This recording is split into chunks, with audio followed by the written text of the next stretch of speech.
What's up, everybody? This is Grill Guy Jeremy over here at Backcountry and Beyond. It's time for another grill tip video. I'm pretty excited about this one. Today we're going to be cooking one of my all-time top favorite foods. No, it's not bacon. Today we're cooking a steak. Not just any steak, we're cooking a ribeye. That's my favorite kind of steak. And not just any ribeye either. We're cooking a beautifully marbled USDA prime ribeye. Take a look at the marbling on this. It's going to be awesome. Now, if you're one of those people that you think the grade of the meat doesn't matter, I'm sorry to tell you, you're wrong. It definitely does matter.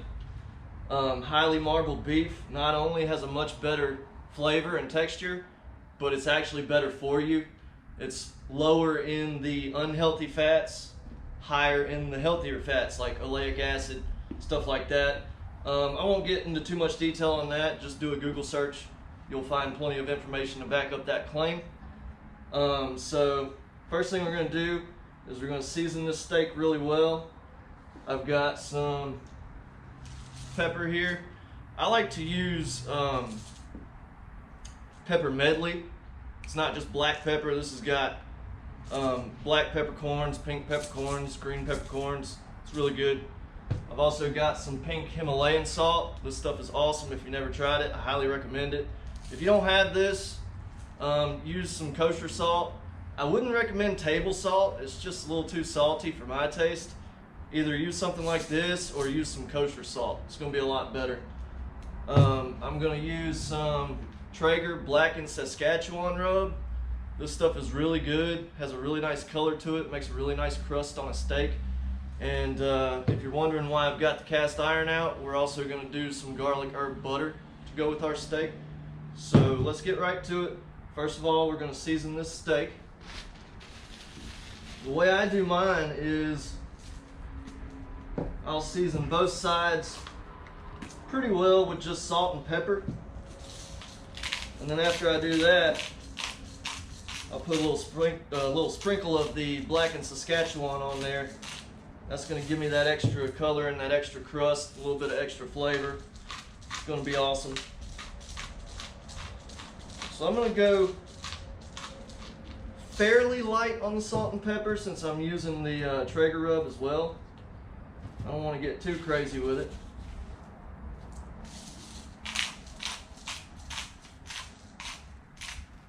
Another pro tip, season from up high. That way you get even coating of seasoning on your meat. Salt and pepper on each side.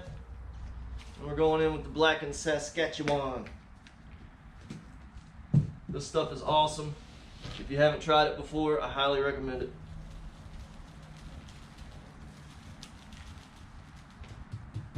Pretty big coating of that on both sides.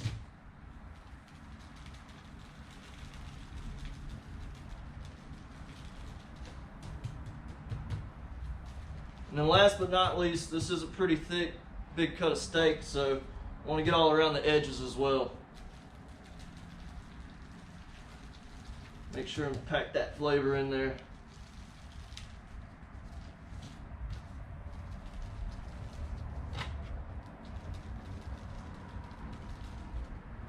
And just in case you're wondering, no, I did not let this steak sit out and come up to room temp. I never do that, and I highly recommend against it. What happens is when you let it come up to room temp first, you basically decrease your cooking time, which means you decrease your window of opportunity to add smoke flavor to your food. The longer you can keep it on the grill, the more smoke you're going to get, and that's better. So that's what I'm going to do. I'm going straight from the fridge, season it up, get my butter ready, and then it's going straight on the grill. So that brings me to the next step. We need our garlic herb butter. So I've got some really good quality Ashe County mountain butter here. They sell this in logs. You can get this at the Butcher's Block in Lexington if you've never checked them out. I really recommend them. They've got some good quality meats and seafood, and they've got Ashe County cheese, Ashe County butter, fresh produce. It's a really cool place. I'm just going to cut off a few pretty good sized chunks of butter. I'd rather have too much butter than not enough, so I'm going to put a pretty good bit in there. And this is the Traeger half-quart cast iron saucepan. This thing is great for doing compound butter or whatever else on the grill. Totally safe to put on the grill, holds in the heat, works really well. I'm gonna go in there with some fresh rosemary. This is my favorite herb to use with a steak. I usually like to put a piece of rosemary straight on the grill next to my steak as it cooks. And of course I'll put some in my butter too. This is a giant sprig of rosemary, so I'm gonna cut it down a little bit. I think I'll probably put these two chunks right here in with my butter. And then this one here I'll just put on the grill grate to cook alongside my steak. Last but not least, garlic. Use fresh garlic if you want, that's great, that's fine. I like to just use this roasted garlic out of the jar. It's really good and it's just easy, kind of a time saver. Put a big heaping teaspoon of that in there. That should be plenty.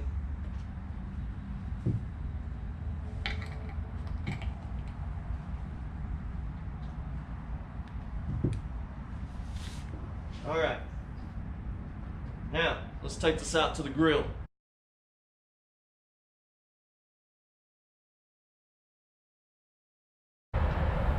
Now a lot of you guys have probably been cooking steak the traditional way all of your life, and there's nothing wrong with that. It'll come out just fine that way. We're not going to do that today. We're going to do what's called a reverse sear. If you've never heard of a reverse sear, it's pretty much the opposite of what you've been doing. So instead of cranking the grill up as high as I can get it and cook the steak at a real high temp, I'm going to start it off low and slow. I've got the grill set at 250. So I'm going to cook it at 250 until it reaches an internal temp of somewhere between 115 to 120. And then I'm going to let it rest while I crank the grill up as high as it'll go. And then I'll sear it off right at the end in a cast iron skillet. Now the reason I do this is I want a more consistent cook. I want my steak to be a perfect medium rare from edge to edge all the way through. So I'll hit you with a little bit of food science to kind of explain to you why the reverse sear is better. You really should try it. I promise you, if you reverse sear a steak, you're not going to want to cook it any other way. So the temperature gradient on a cut of meat, which is the difference in temperature from the edge of the meat to the center. You know, you get that kind of gray color on the edge and then it works its way to a nice pink center. The temperature gradient is directly related to the rate at which energy is transferred into that meat. In other words, the higher the temperature, the faster the rate of energy transfer, which equals to a less evenly cooked steak. So when you go at a lower temp and you more gently cook that steak, you get a more consistent cook all the way through. There's much, much less gradation in the meat, virtually none. And you'll see that at the end of the video. So what we're gonna do here is we're gonna throw this steak on the grill at 250. I'm gonna use my Thermoworks Dot today to measure the internal temperature of the steak. Yes, I have my Traeger probe. Yes, it works just fine. There's nothing wrong with the Traeger probe. I want to use the Dot today for a couple of reasons. Number one, I've been using Thermoworks products for a long time now, but I've actually never used the Dot before, so I'm looking forward to trying it out today myself for the first time. Not only that, but we have these available here at the store now, so I just want to show you guys how it works, just how easy it is to use. So with the Dot, it's just a single meat probe, and it's incredibly easy to operate. You've got a button on the back, which is your backlight button and also doubles as your power button. So in order to turn this on, we're just going to hold down that power button for about 3 seconds. And bam, we're booted. Now all there is, other than that, as far as operating this thing, you've got a left and a right button, up and down. So you've got your current temperature and you've got what you want your temperature to be. So You're just gonna set this to where you want it to be. I'm gonna go 115. And that's it, now my alarm's set. So when this thing hits 115, it's gonna beep at me, it's gonna let me know. It's also magnetic on the back, so I can just stick it right on my hopper box and just keep it there. I'm gonna put my meat probe into the thickest portion of this steak. You wanna stay away from the fat. You wanna get it right in the center of the meat. We'll go in from the side. Just get it right in there, right in the middle. That's all there is to it.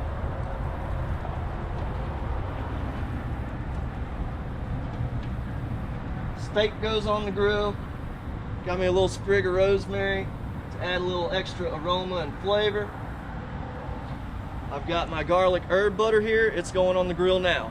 We're cooking at a low temp. You can't burn it. So this is actually an advantage because I can now smoke my butter as well. So that's just more flavor. So that goes on right here.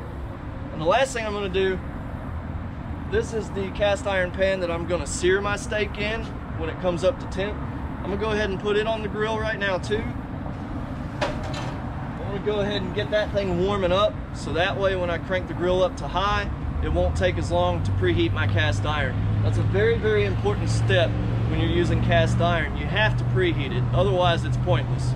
Make sure you always preheat your cast iron first. Lid's closed, the alarm's set. This will probably take roughly 45 minutes to an hour. We'll come back and check on it in a little while.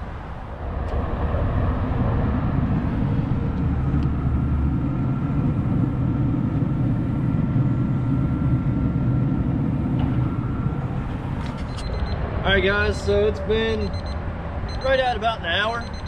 As you can probably tell, my temperature alarm is going off. We've reached 115 degrees. So it's time to go ahead and pull this steak off the grill. We're gonna rest it for a minute while we crank the grill up to high and get ready to sear it.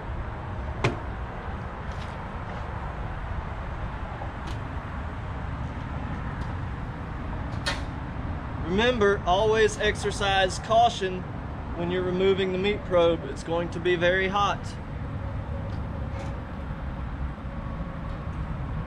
I'm just gonna go ahead and take this out of the grill, I don't really want it in there when I'm cooking at 500 degrees. It'll withstand it, but what's the point? I don't need it. Set that aside. Perfect. Alright. So, aluminum foil. We're going to tent this steak loosely in aluminum foil. The reason I pull this at 115 is because the temperature is going to continue to rise after I pull it off the grill. And I'm going to tent it loosely because I do want to allow that temperature to keep rising, but I don't want to overcook it. I don't want to wrap it up tight and keep cooking it.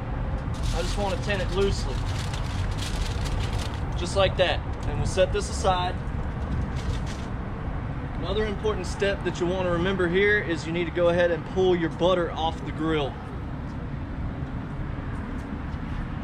Check that out. That's going to be awesome. Make sure and pull this off the grill now because you don't want to burn it. We're fixing to crank this thing up to 500 degrees and that's going to burn the butter. So we're going to set that aside for now.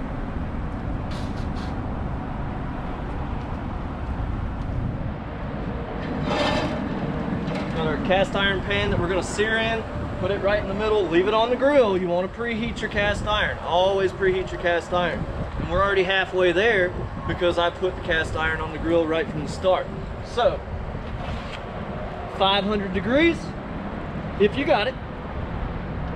If you have a pro model, set it to 450. 450 degrees is plenty hot enough to sear a steak, especially if you're using cast iron, which I highly, highly recommend. You'll get a much better crust more evenly with cast iron. It's just awesome. And we do have some Traeger cast iron here at the store. We've got the reversible griddles and the 10.5-inch skillets, and we have the little half-quart saucepans as well. So come check those out. Anyway, we've got our steak loosely tinted in foil. We're gonna preheat to 500 degrees. That's gonna take about 5 minutes, and then we're gonna sear our steak. So we'll see you in just a minute. All right, grill is up to temp. We're just a little over 500 degrees now. This is gonna be a perfect temp to get a really nice sear on this steak. So let's get to it.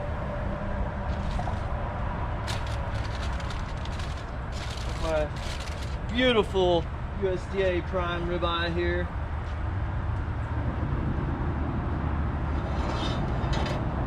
I've got my cast iron piping hot. Listen for that sizzle. Oh, there it is.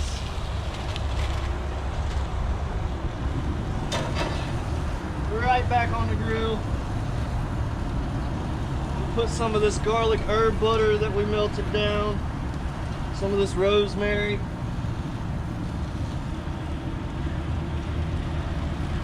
Drizzle that right over the top. Close the lid. We're gonna sear this for 60 seconds on each side. So I've got my timer set right now for 1 minute. And one of the greatest things about this method of cooking a steak is while we waited for the grill to preheat, we've already rested our steak. So once we're done searing it, we're not gonna have to rest it and sit around and wait 5-10 minutes, whatever. It's already rested. We'll be able to just cut right into it. Yeah, we're at 500 degrees right now, but it's only gonna be 60 seconds per side, so that's gonna be just long enough to get that nice crust and caramelization on the outside for that extra flavor, but not so long that it's gonna stir all those molecules back up in the center and start cooking the steak again. So when it comes off of the grill, it's gonna be ready to eat, and it's gonna be perfectly cooked, and it's gonna be delicious.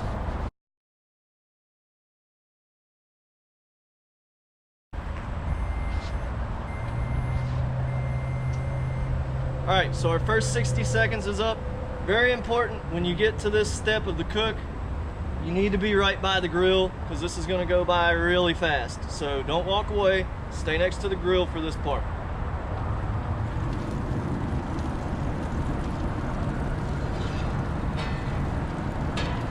Go ahead and flip this over and sear the other side for 60 seconds, just like we did the first side.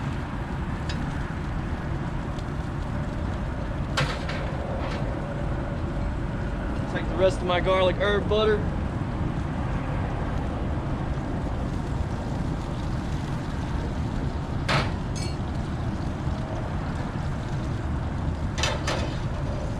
Back onto the grill.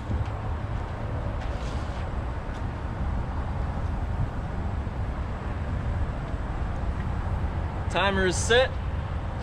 About another minute, we'll be ready to eat.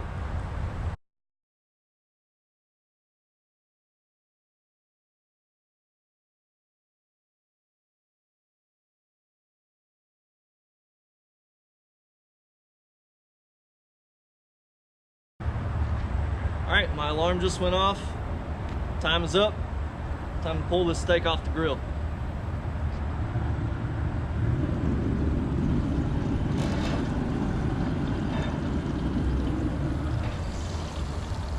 Another thing I'm going to do here is I'm going to go ahead and just turn the temperature of the grill down. This is just personal preference. You don't have to do this. But when I'm cooking at temperatures of 500 degrees, I like to go ahead and turn the temp down and let it come down quite a bit before I put it in shutdown cycle. I just like to do that. That's just how I do it. So another thing I'll do is I'll kind of get a hold of this steak with my tongs and try to get the edges just a little bit too. Try to get a little bit more caramelization around the edges as well. Caramelization, crust, that equals flavor. And I like flavor.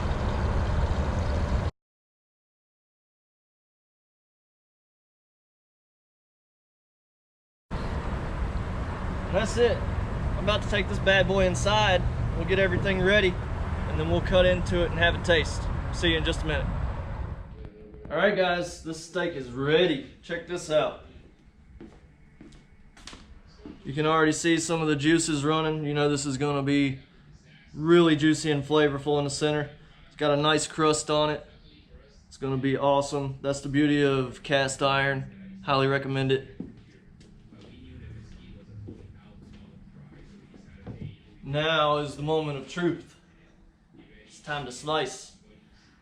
You can brag about how you cook steaks all day long, but if you don't slice into it and let me see what the center looks like, I'm not going to believe you.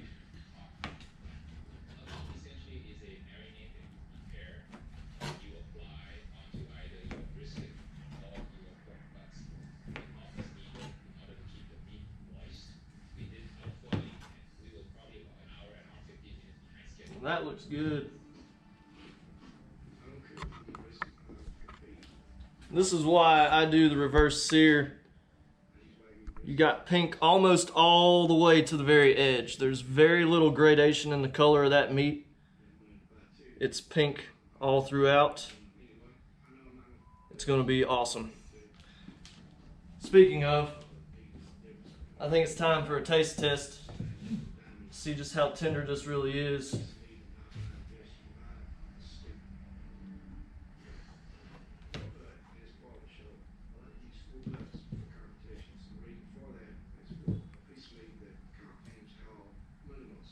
Got a piece here for the chef.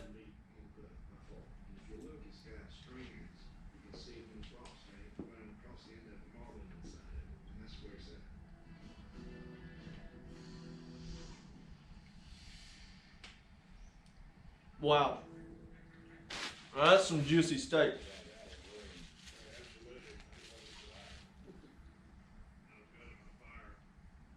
That's amazing.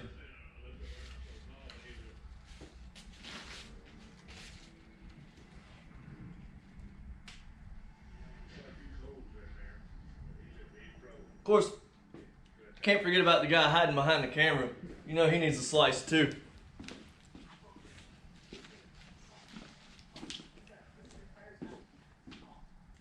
Man, that's awesome. I gotta show you this again, I'm telling you. And the longer it sits here, the more you see that pink in the center of the meat, that color really starts to come out. And again, there's virtually no gradation in that meat. You know, it's not gray halfway through and pink in the center. It's pink almost all the way through. That's how you cook a steak perfectly every time. Don't have to have anxiety about it. It's a really easy method. It's foolproof. I highly, highly recommend you try this reverse sear. It's awesome. So that's it for today. I'm ready to dig in and have some more of this steak. So we're gonna have to say goodbye to you guys. Make sure and check us out. If you're watching this video on YouTube, look us up on Facebook. If you're watching on Facebook, look us up on YouTube. Come check us out on Saturday. We cook out every Saturday. The food samples come off the grill at noon. And most importantly, thank you for watching. We'll see you on the next episode.